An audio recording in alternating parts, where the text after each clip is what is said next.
What's there to like about it? It's a classic. What? A single bloke lives in a castle in the middle of wherever it's set. He lives with dwarves. Fair enough. But they're orange. Orange dwarves with green hair. There's only around 20 of them making a wild supply of chocolate. None of this is meant to be realistic. But why make them dwarves? Why make them orange in the first place? What's wrong with ordinary? It's for children. Ordinary is boring. Exactly. Which is my original point about these children's writers. As if a little boy who shares a giant bed with his grandparents, 4 of them, as if he'd ever, in the real world, win this chocolate factory. Jesus. You know, in the real world, it'd be the fat German boy who falls into the chocolate lake. In the real world, he's the winner. This is how it ends, right? Falls in. His father gets his big-time lawyers to do the shit out of Willy Wonka. They look into his shady past and dodgy personal life with these orange midgets. He's dragged to the tabloids, and they make shit out of him. He's done. And the Germans win, because, let's face it, the Germans always win. The fat German kid, His name is Augustus. right, Augustus. Well, he inherits everything as part of the settlement. He gets it all. And because he's such a glutton, can't stop eating all this chocolate. He's 18 years old and 40 stone. One day, he wakes up, stretches the television remote, and dies of a massive heart attack. The end. That is the real world. It's only a children's story. It's a lie. What's the point? What are they telling us? What are who trying to tell us? The writers, our parents, Harry bloody Potter. In the real world, he's still under the stairs. He's a 30-year-old retard who's developed his own under-the-stairs language. The point is that children don't want to read the true stories. What child wants to read the news? Isn't it all right to dream of other things? Why? Life's too short. If the world is to develop in any way, we should be told what's really happening. Well, a lot of these children's stories are metaphors anyway. They're talking about important issues in creative ways. Oh, please, listen to me, John. It's They're Jack. trying to keep us young. They want to keep everything fancy, all these children writers. And this J.K. Rowling woman, she is the enemy. She should be taken out. So that's what you're doing in a Harry Potter chat room. Trying to drum up some interest in an assassination attempt on J.K. Rowling. Well, are you interested? I can't, I have to do my homework.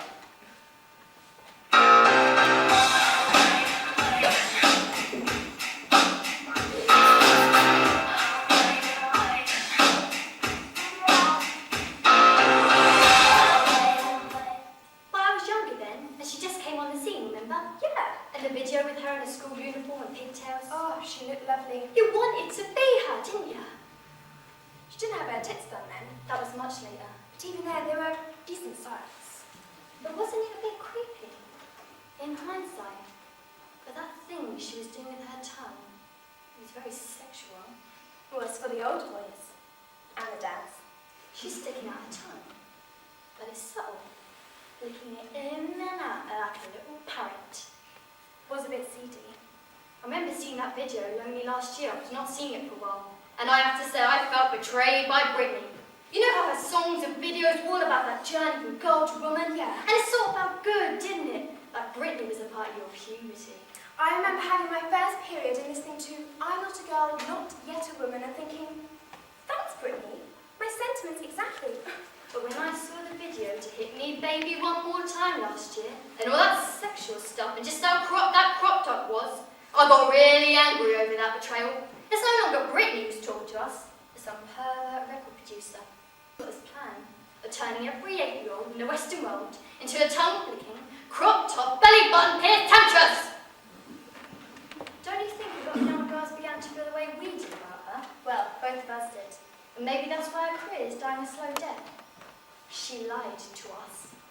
You don't think it's got to do with her music being crap? A little bit. But I really would like to think that girls made a stand against that pervert record producer. But do you know what the sad thing is? Britney got burned. She was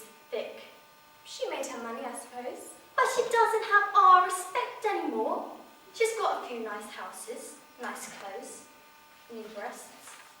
But if I met her tomorrow, I'd gently put her to one side, place my arms around her shoulders, like I'm gonna hug her, and whisper in her ear, Britney Spears, you sold my child and soul. That's cruel. Then I'll smash her in the face. And what would Brittany say? Hit me, baby, one more time. Nice one. Her day of judgment will come. When some teenager will stop her outside Prada and say, you sold my child and soul, bitch. Oh, I better go. It's been nice talking to you, whoever you are. Can we not just talk for another little bit? I've had an argument with my bitch mother. What do you want to talk about? Murder.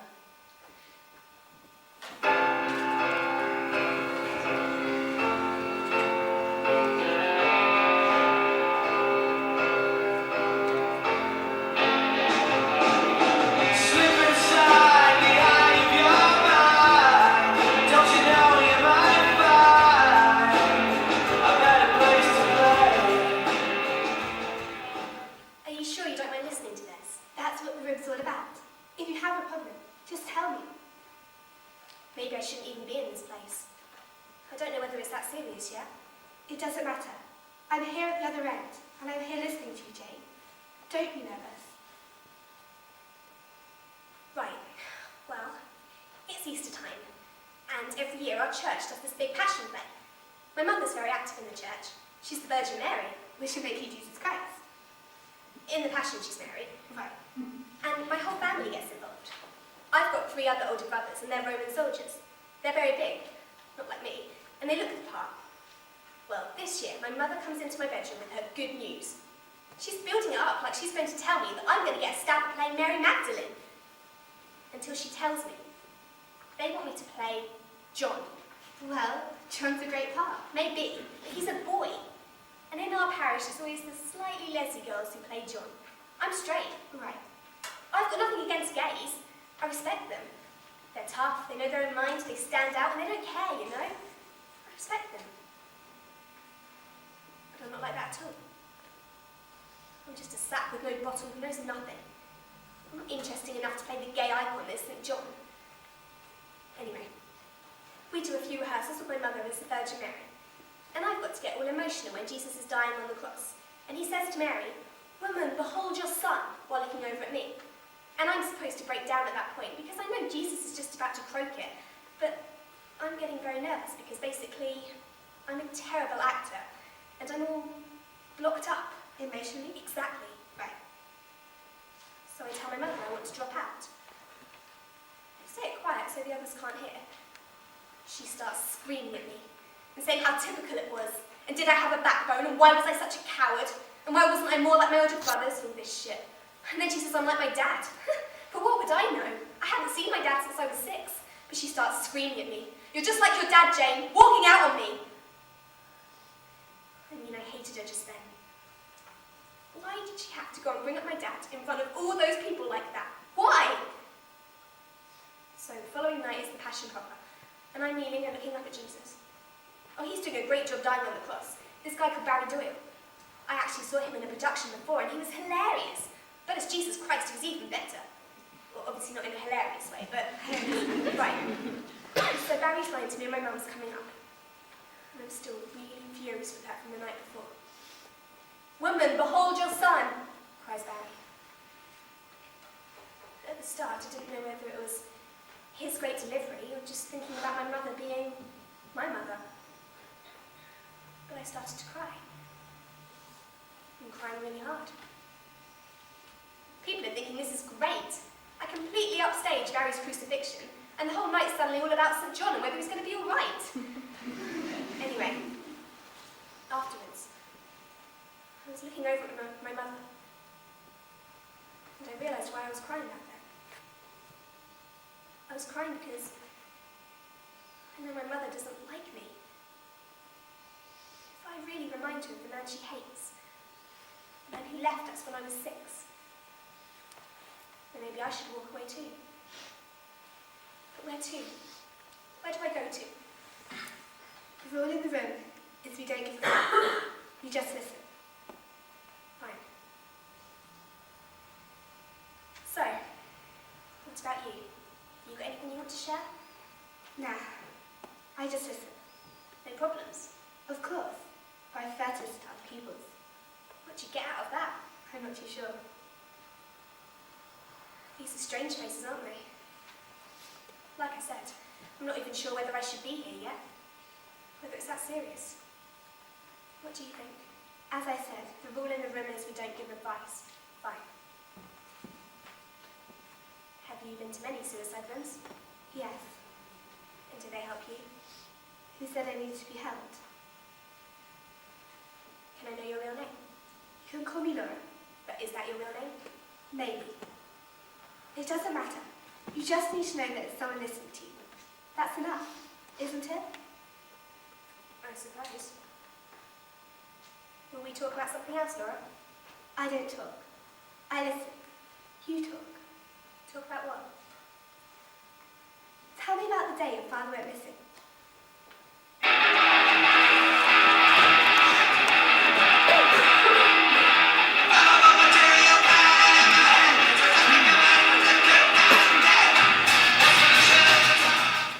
Well, we need to set some rules. Why?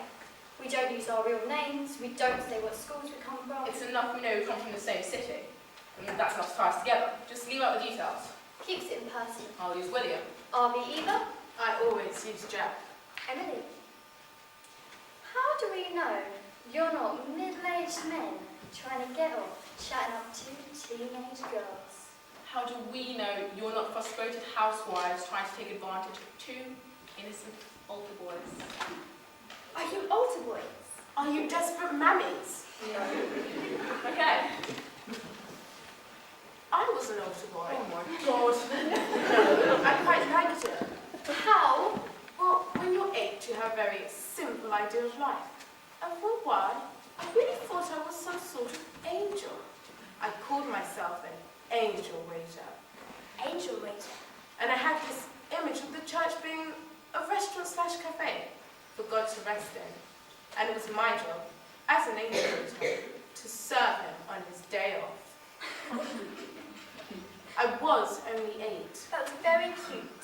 How long did you think this? A few months. And the whole altar boy thing. 4 years. Christ. Are you religious now? Do you know, I'd rather not talk about religion. You either do or you don't believe. End of discussion. Who made you? Big brother? We're all 15 years old. All middle-class kids. Probably. I think we know each other's views on issues like religion. Right. So what's mine? You're disillusioned with the official church, but yet you're in spiritual and have to find your own personal religion based upon the simple idea that people should be nice to each other. Bastard. It's a cliche. We're all cliches. Yeah, all people can be placed in little boxes like that. They can. So what are you? Pain in the arse. A parkman man? I'm an angry cynic. Very attractive. I'm not interested in being attractive. Why should I be? Because attractive people go further. People see a cynic as a black hole. They're nothing. While a person who might be attractive or charming, they're at the very centre of things, manipulating events. What are you but a bad smell? Thanks very much. You know what I mean. You think I'm heavy-handed? You certainly sound that way. You're bloody opinionated. Well, that's the name of this room, isn't it? Hawks, bloody opinionated. Jesus. I'm at the age, we're all at the age, where we have to stand something, right? Now's the time to be a pain in the arse and step away from other people. We're teenagers, that used to mean something. It was about revolution, wasn't it? Apart from the punks, what have teenagers done in the last 30 years? Nothing. And punks didn't even last that long, did they? My mother was a punk. We've got this photograph from 1976, and she's got this cold sore on her face the size of a tennis ball. Oh, it's dirty work being a punk. Nowadays, teenagers don't even go that far before cracking open their cleansers. Oh, definitely. Oh, I don't know. I cultivated a ball on my neck last year for a few weeks.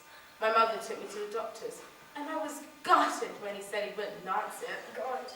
But he gave me this black plaster with this tiny hole in the middle. It sort of draws out the pus towards the little hole. Do we have to? So I'm watching television with my dad and my baby brother, right? And above the telly, I hear this noise. I swear to God, it hit the wall behind me. That's disgusting.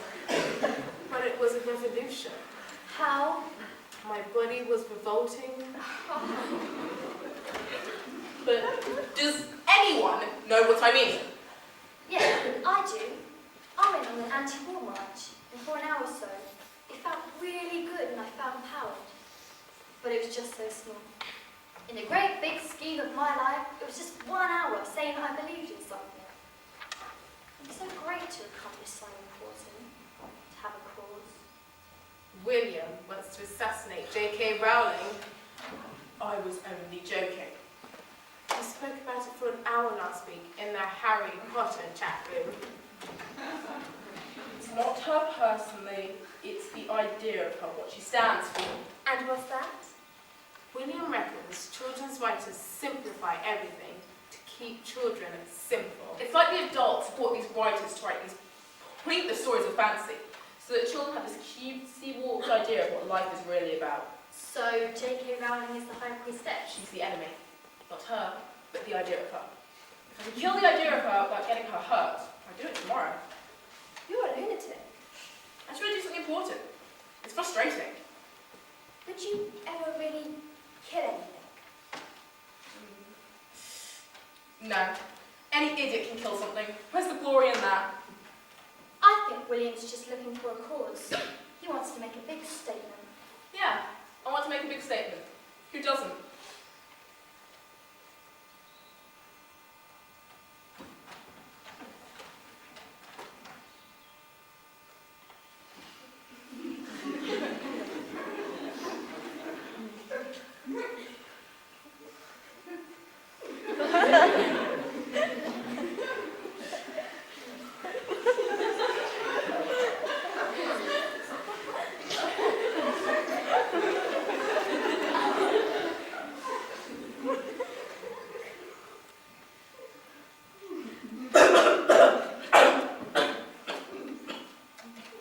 Is there anyone there? Are people still awake? Is this room really called Cork's Bloody Opinionated? We don't use our real names, names of schools, any details. It's enough we know we come from the same city. Right. I'll be Jane then. Hello, Jane. I'm Eva. Emily. Jack and William. So, what happens here? I don't know this place. What goes on? Heated discussion. Chit chat. Bullshit. William's looking for a cause. He wants to make a statement. We're all a bit frustrated. If you have any causes handy, feel free. Can we talk about our problems here? Oh, God. You've got problems, Jack. Yeah, I do. And you want us to listen to them and give you some advice? Are you still there? Look, I'll go to another room if you want. Jane, Yes? we're here to help you.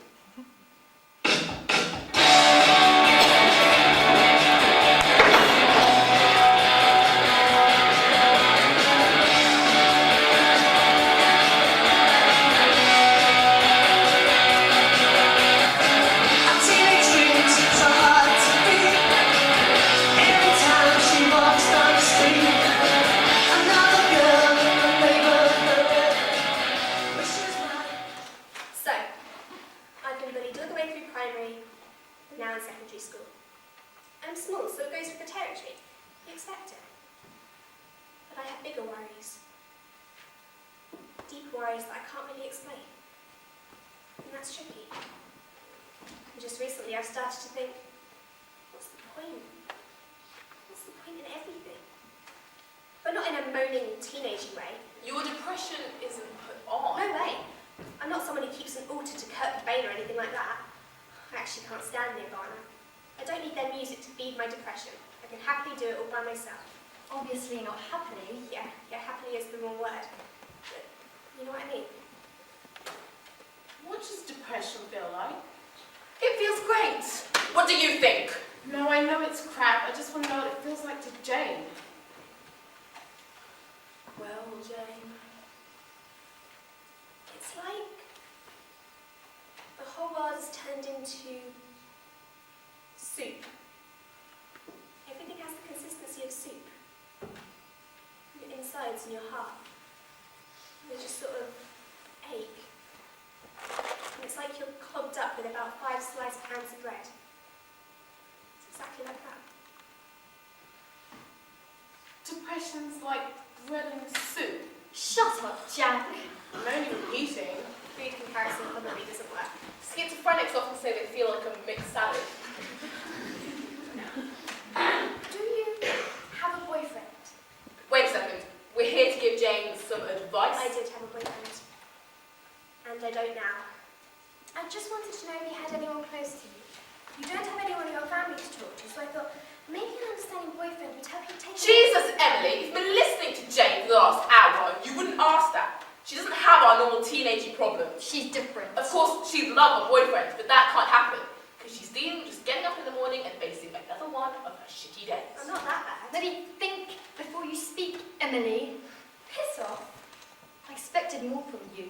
You didn't strike me as some head in the sand princess. I'm not like that. Selfish cow. Jesus, all I said was... Jane has the courage to come into this room and tell us all this pathetic crap. All you're asked to do is imagine that others could be different from you. You have no idea what I'm like. Well, by a comment like that, like Jane can be cured by the heart of a good boy. I think we've all got a pretty good impression of the type of girl you are, Emily. Piss off. Living in a little suburban bubble, small group of girlfriends who hang around after music lessons, sniggering over copies of Bliss. They're all called Sarah, right? Sarah Jane, Sarah Reese, Sarah Ann, Sarah Louise. The hairband brigade in your deck shoes and pink lacrosse shirts. What's the worst that's happened to you? Scuffed your chinos in the park, the like Daddy didn't pick you up from Pizza Hut and had to get the bus home. Or maybe when your pony had to be put down because your big fat preppy ass kept buckling its back. I had anorexia, you know. So what? Weekend anorexia, was it? Bursting out those chinos, had to lose a few pounds. Shit. Anorexia is a status symbol for your type of girl. You wear your 6 months anorexia like a badge of honour. It makes you a cliche. That's why when someone talks to you about depression, you can bat it aside with that shit about, if only you had a good boyfriend, you'd be feeling a lot better. Get out of here, Emily. We want people who are here for Jane. I'm here for Jane. Someone who understands her problem, who gets the cause. What cause? What, Jane is your cause now? We're here 100% and on 24-hour call. Jane feeling cut over something. And we're here to listen to and advise her. Understood? That's right. Jane doesn't need some ex-anorexic, pony rider, whiny little TV digest soundbites. Put simply. Piss off! Is she gone? I think so. That was a bit harsh. Silly cow. Maybe she didn't mean what you think. There's no need to stand up for her, Jane. She's not needed. Anorexia is terrible. You shouldn't mock it like that. Forget about her. We want people who are here for Jane. What about you, Jack? Yeah, I suppose. That was convincing. Try a bit more conviction. Well, no offence, Jane, but we're your age. Shouldn't you be taking advice from maybe a doctor? Well, I was actually thinking... Christ, Jack! That's so bloody cruel! Don't you get it? She doesn't have anyone. We're it! All I'm saying... Jack! Can we step out? I want to talk to you in private. Okay. That was all a bit weird. Well, you don't have to worry about that now. Okay, then. So tell me about the day your father went missing. Well, it's sort of important. Shouldn't I wait for the 2 boys to come back? I'll give them my notes. Okay. Right, well, I'm 6 years old, and my 2 brothers are going away with my mother for the weekend. My dad's staying behind, and my mother says that he's to look after me, that it will be a chance for us to bond. He asked me what I want to do, and straight away I say, I want to go and see the penguins in the zoo. When I was 6, I was going through this mad penguin obsession. I used to always dress up as a penguin at meal times and ask for fish fingers, things like that. If it wasn't penguins, it was cowboys. Cowboys were cool. So, we go to the zoo and I wear my cowboy outfit. Get my gun and holster, my hat and all that. We get on the bus and it's sort of funny to see my dad on the bus and away from the house. We get to the zoo and I go straight to the penguins. Standing in my cowboy gear, looking at the penguins, having such a great chat to my dad on the bus. It was the perfect childhood day. He lets go of my hand and says, "I'll be back with my chalk ice." And he goes. He's gone. I'm happy looking at the penguins. It's an hour since he left, and I go to look for him. I'm walking around the zoo, and I'm not worried yet, and I don't talk to anyone. I leave the zoo and I go to the bus stop we got off at earlier. I get on the bus, tell the driver my address. He asks me where my parents are, and I say they're at home waiting for me. I stay on the bus in the seat nearest the driver. After a while, we end up at the end of our street, and the driver says to me, "So long, cowboy." It was nice. I get the key from under the mat and go inside the house. I suppose I still think my dad will be coming back soon. I get out of my cowboy gear and hang up my hat and holster. It being Saturday night, I have a bath and get into my pyjamas because my dad would have liked that. I watch Stars in Their Eyes because it was his favourite programme on the telly. It's getting dark outside and I start to worry. The house feels too big, so I get my blanket and I go into the bathroom and I lock the bathroom door. And it feels safer with the door locked, so I stay in there. He's not coming back. He's never coming back. I stayed there for 2 days. It'll be a laugh. Right now, we're all she has. It'll be a blast. Eve gets it, why can't you? She's our cause. Let's let her talk. Mess her up a bit, see how far she'll go. Are you there, Jack? Are you with the cause, Jack?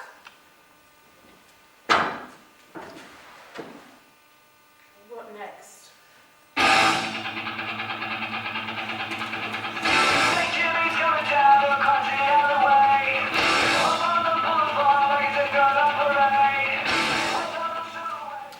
So, you hate yourself and you decide to stop communicating entirely. Your life is directionless. Nights begin to take on a pattern of self-analysis and blame. Like others in your suicide club, you reach a moment of recognition. You are searching for a purpose. Purpose. Right. A purpose. Shit. 15 years. It's depressing. And a little embarrassing. If it wasn't such a tragic life, it would be a very funny story. Why me? You can't blame yourself for what other people think of you, Jane. The reasons why people think these things of you isn't something you have control over. Why me? Is a pointless question. Stupid even. Right. Sorry. What you're feeling right now, that's all that matters. Concentrate on that. But try to think more positive. Oh, shut up, Jack. No, this jacket! You've got to control your anger, put it in something that'll help get those bastards back. How do you mean? How do you think you would hurt your mother for all those years of neglect? All those years she treated you like nothing. Well, I've been fighting her for so long now. But she doesn't listen, does she? No. She doesn't. So, I've been thinking about if she came into my room one morning, and if I'd done something. Like maybe I'd cut my wrists or taken some pills or something. I can imagine her face. Bitch. The guilt would kill her. Yeah, it would. But I'm not sure I'm ready to do that. Jane, Yes. me and Eva can't imagine what your life's been really like. It just sounds so sad. Without hope, probably. But we've been giving up our time over the last few nights and listening to you, haven't we? Yeah. And thanks, lads, really. Well, I just need you to do one thing for me, alright? Yeah, sure, William. I want you to ask yourself 2 questions. Go on. Why is it people treat me like I'm nothing? And if no one cares about my life, why should I care? Bastard.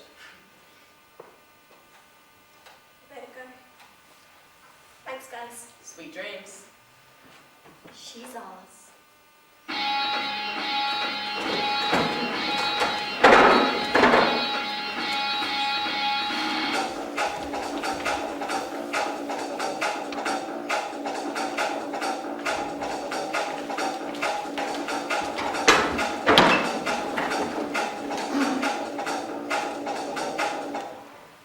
The rule in the room is we don't give advice.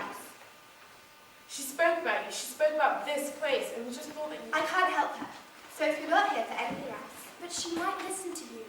If she's suicidal, the last thing she needs is someone else giving her half-assed opinions. It doesn't help, believe me. It's not like that. She's been talked into doing something. I can't help her. Look, what I do is sit here and listen to people my age with the urge to hurt themselves. A lot of the time they don't do anything. Most of the time they just need to know that there's someone listening to them. Because either they feel they don't have anyone, or they actually don't have anyone. That's all I do. But right now, the only people she has are two strangers who want to see her do something to herself. I don't go into any other rooms anymore. There's too much shit that goes on. People get hurt. Exactly. Are you still there? If you want to pass on the email address, it's Laura 15%. Come with us. You don't have to talk if you don't want to. Just come and listen in and you'll see. If it gets too much, she can get out of there. We'll be there. But who are you? How do I know I can trust you?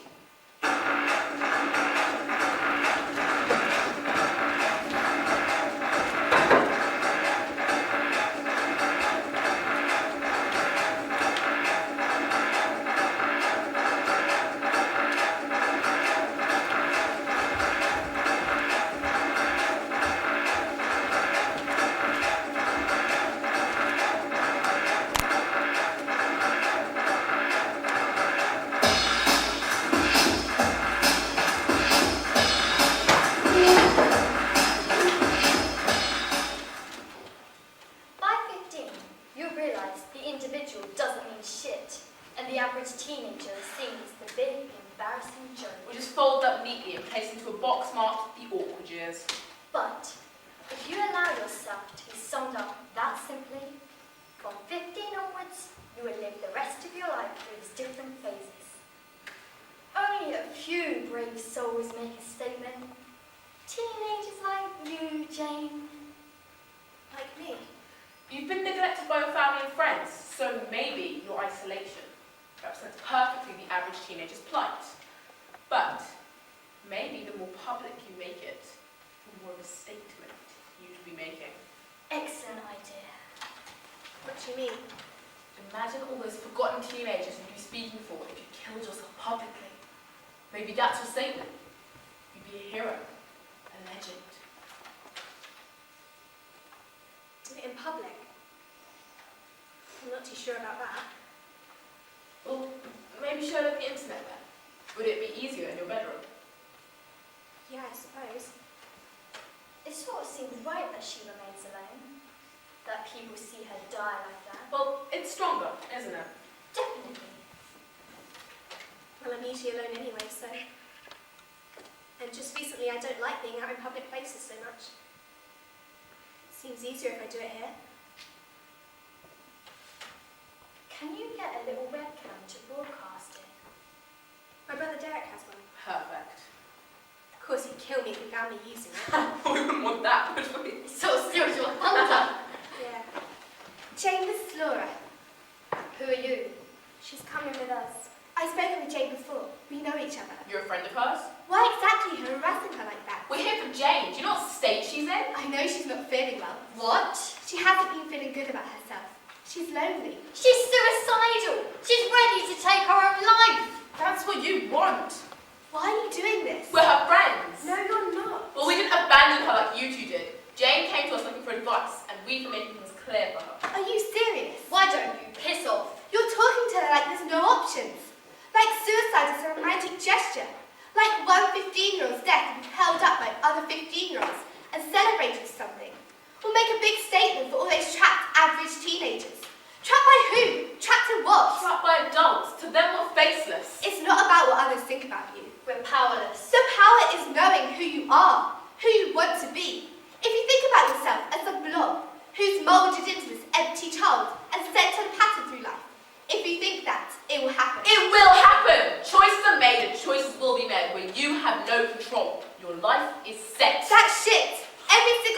lifeless possibility. Bitch!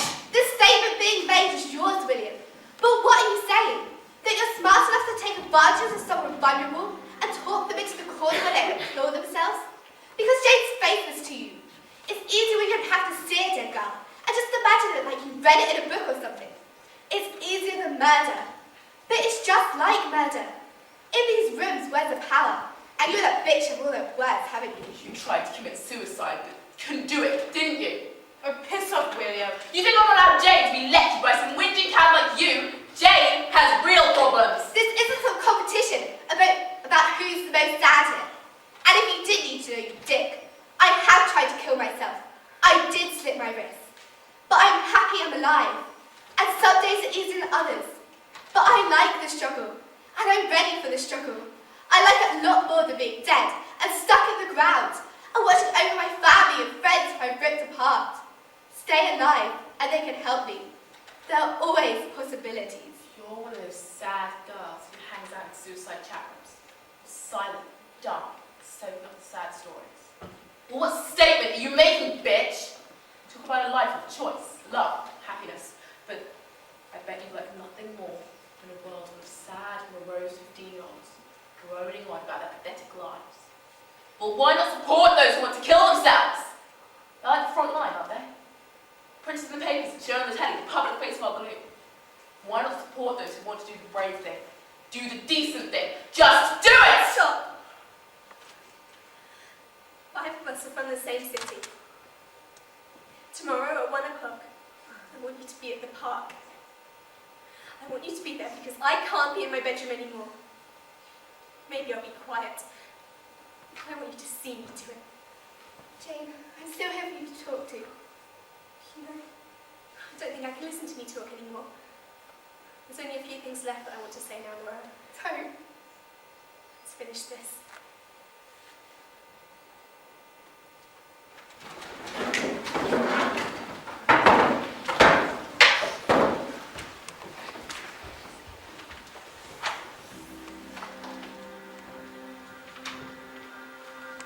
I don't see myself as anything other than me.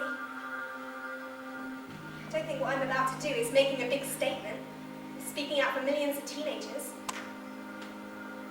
I'm alone. I give my camera to this 10-year-old boy to hold, and I tell him to point it at me. There's no question that I have been very sad about things. And I'm probably like thousands of teenagers who get depressed. It's almost enough for me to know that someone is there, someone is listening, that I had to do something for me. I had to grow up fast when my father left. It's as simple as that. And I really miss him. I can't understand why he's gone. Something that simple can mess you up for a long time. When you're 6, you shouldn't be made to grow up so fast. But I was. And I tore myself up over it for years. And I tried to find answers, but honestly, what can a child do? I want my childhood back. So, this is the place the smart talking stops. This is just a little something for me.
really liked it, John. Yeah. You? Yeah. Thanks for the film. It was good. It's alright. Will we talk about something? What were we talking about? Cowboys.